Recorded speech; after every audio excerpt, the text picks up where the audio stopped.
मुक्ता का 3 तल्ले का मकान, नीचे बैठक तो छत पर रसोई। अरे मुक्ता, गर्मा गर्म रोटी तो ला, बहुत स्वाद बनी है सब्जी।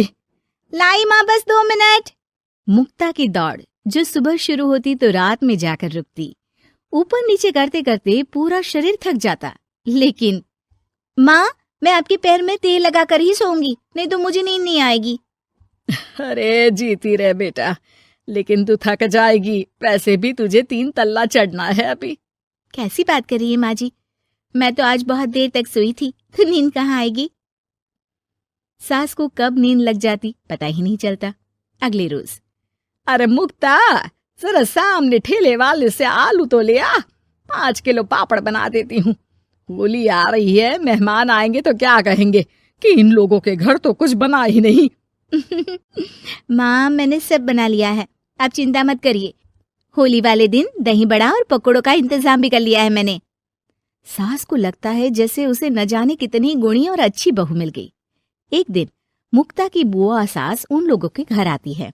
अरे भाभी, आपने तो हीरा बहू पाई है बिल्कुल। हर एक काम को ऐसे कर रही है जैसे कि रोबोट। एक हमारी है, 2 रोटी खिला दे तो गनीमत समझो। अरे हम तो बेटे को देख के सोच रहे थे कि कलवासा है, पता नहीं कौन शादी करेगा, लेकिन देखो जय दूध सी फपकती बहू आई है। हाँ भाभी, आप तो लक्की हो, लक्की। तभी वहां मुक्ता आ जाती है। क्या बुआ, काहे की लकी, देखो ना कैसा शरीर फूला जा रहा है। अब तक तो एक बच्चा भी हो जाना चाहिए था। अरे हो जाएगा बहू, क्यों चिंता कर रही है। कर्म कितने अच्छे हैं तेरे, तुझे तो जुड़वा बच्चे होंगे, एक बिटिया और एक बिटवा। होता भी ऐसा ही है। मुक्ता को 2 बच्चे एक साथ होते हैं। मुक्ता, जल्दी से ऑफिस के लिए खाना बना दो, मुझे देर हो रही है। हाँ, लेकिन जरा ये छोटे वाले को तो पकड़ लो, तब तक मैं रोटी सेक देती हूँ। मुक्ता सारे घर का काम बड़े ही मगन होकर करती। क्या पति, क्या सास, क्या बच्चे, रिश्तेदार, सभी की जरूरतों का ख्याल वो बखूबी रखती। लेकिन भाई चांद को भी ग्रहण लग जाता है।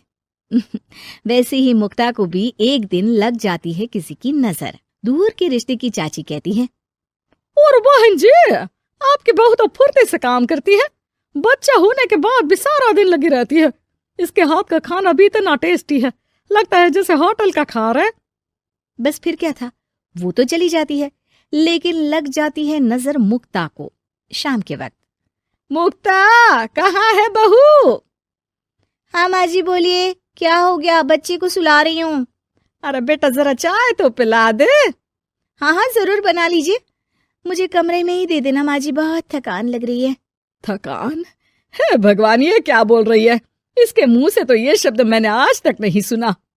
अगली सुबह, अरे मुक्ता, आज खाने का डब्बा इतना हल्का क्यों है? वो इसलिए क्योंकि मैंने सिर्फ रोटी और दाल बनाई है। अरे लेकिन मुक्ता, मैं तो नाश्ता, दिन का खाना, फिर शाम का स्नैक्स, फ्रूट, सलाद, ये सब लेकर जाता हूँ। कहाँ है ये सब? अरे कैसी बात कर रहे हैं आप, इतना सारा खाना तो मैं 4 दिन में नहीं खाती, जितना आप एक दिन में बनाने की बात कर रहे हैं। ना जी ना, मुन्ने के साथ जितना हो पाएगा उतना ही करूंगी मैं। मुक्ता की बात सुनकर पति हैरान रह जाता है। तभी वहां बुआ सास आ जाती हैं।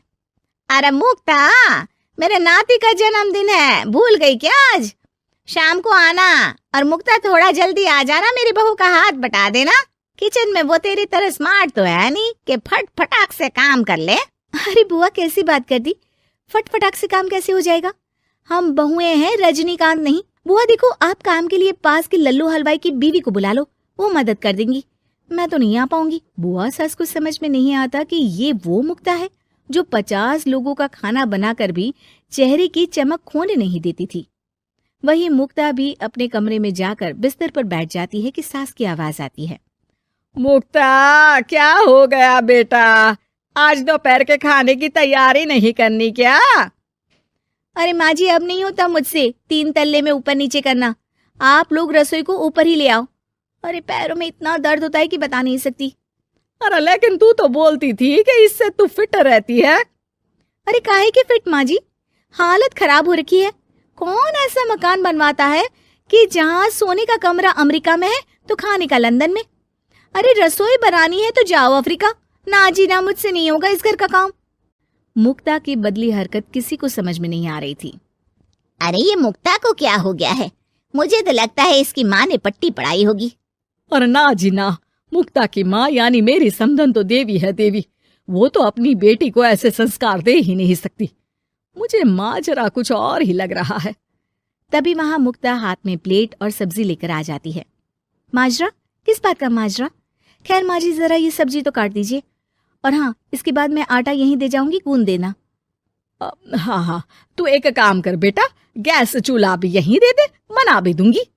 अच्छा ठीक है, शाम को उसका भी इंतजाम कर देती हूँ। ये बोलकर मुक्ता वहां से चली जाती है। हे भगवान, ये तो वो मुक्ता है ही नहीं। अरे एक बार तो मुझे याद है, मेरे जूते भी इसने मुझे अपने हाथ से पहनाए थे। तभी सास के दिमाग की बत्ती जल जाती है। हाँ, कल वो कालिया की औरत आई थी ना, खूब तारीफ कर गई। उसके बाद से ही मुक्ता ऐसी हो गई है। फिर तो पक्का मान लो कि तुम्हारी बहू को नजर लगी है। एक काम करो, ये लो राई का दाना, दूर से बहू के ऊपर राम का नाम लेकर फेंक कर आ जाओ। जो नजर लगी होगी यूं भाग जाएगी। फिर क्या, होता भी ऐसा ही है। सास जैसे ही बहू पर राई फेंक कर वापस आती है, थोड़ी ही देर में मुक्ता भी आ जाती है। अरे माँ जी, आप ये सब्जी लेकर क्यों बैठी है? ना ना, लाइए, मुझे दीजिए। और चाची, अब तक आपके हाथ में चाय का प्याला नहीं आया। रुकिए, मैं अभी लेकर आई। मुक्ता के जाने के बाद सास चैन की सांस लेती है।